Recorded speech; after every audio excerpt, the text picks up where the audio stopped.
through your block on Benjamin there, and then the second one afterwards? Yeah, I mean, I got switched onto him, so just trying to make him work, and I know he kind of likes that little quick little hook shot, so probably didn't expect me to jump or to react that quick. So and I got that one, and then I figured he was going to go with the left hand, and I was on that side, so just got the second one, so pretty much. You guys were able to force a lot of turnovers, blocks early. That kind of hasn't been something you've done defensively this year as a team. What kind of work there to force that many throughout the game, early especially? Yeah, I think just our activity, especially early, was really good. So we were able to get in the passing lanes and active hands. And then, obviously KP, Al, they did a good job protecting the rim for us, and Luke. So just having good activity, and we were able to get some steals and get on a run. You mentioned you switched up the pick and roll coverage in the second half. How does that kind of adjustment go? You talk about in the locker room. Is that something you guys kind of discuss in a timeout or something? How do you kind of go about that?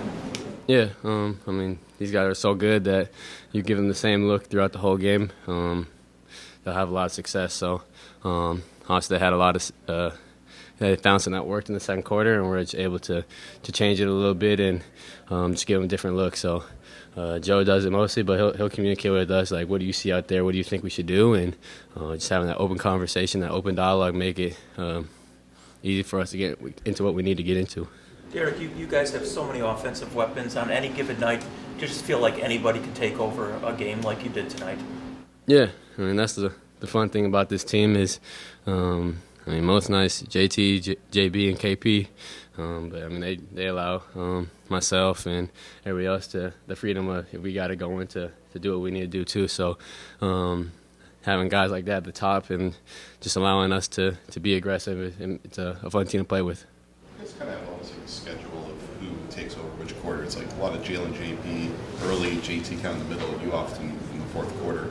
How long did it take you guys to kind of figure out what are the moments of games where each guy kind of finds the rhythm and plays it? I don't think it's a set thing. Yeah, like if this is your quarter, you gotta go. But just feel like we just playing off each other. If someone got it going, we're gonna keep going to them. I think JB had it going in the second quarter there, and we just kept going back to him. And I think that's just the fun thing is each quarter might be somebody different, and we're just all ready to go and having a lot of fun with it. What allowed your start tonight? You said what allowed it? Yeah, the way that you.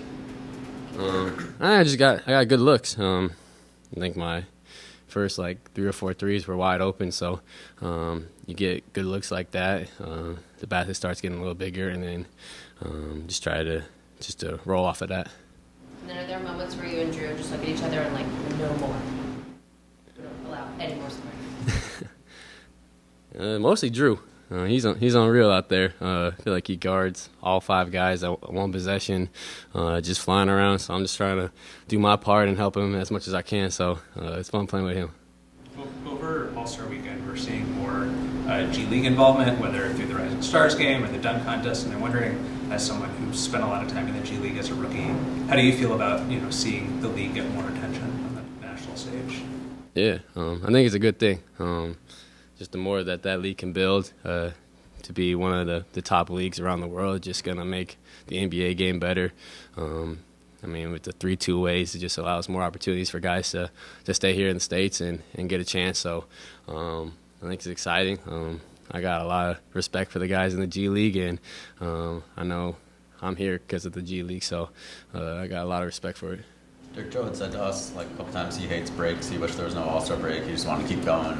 Obviously, it's different for you guys. You have the wear and tear on your bodies. I know you wanted it, but what was kind of the excitement level and what the feeling of kind of continuing the season, getting back out there together, and kind of getting this rolling again for the stretch? Yeah, Joe's a little crazy. I thought the break was nice, but I think we were all just ready to get back to it. Understand that we got 26 more games now. Just a big opportunity for us to be playing our best basketball going down the stretch. So the break was nice, but I think everybody came focused of we just got to pick up where we were and just try to keep getting better each day. First quarter, you really have the passing lanes figured out with entries of boost, stuff like that. When the offense adjusts and they no longer are giving the stuff that you expected out the gate, how do you get back to figuring out what they're trying to do and have that advantage again? Yeah, I think they were doing, especially early, like a good job of trying to get Vooch the ball there in the seam, and so we just kind of changed our coverage a little bit and just try to make it more difficult, more active hands. I think Drew got his hand on a couple times for that little seam pass. So you see what they're trying to do, what they like to do, and just try to make a little adjustment to make it a little bit more difficult. That's kind of like an open conversation, like adjusting to that. Who kind of like spoke up tonight and was like, all right, we gotta go to this? I think it was Joe, but I mean, he could have talked to Drew, he could have talked to JT, he could have talked to JB, KP, whatever, or Al. Like, he talks to everybody, so he's got a lot of trust in us, and we're the ones out there, and we just tell him what we see out there, and he makes a call.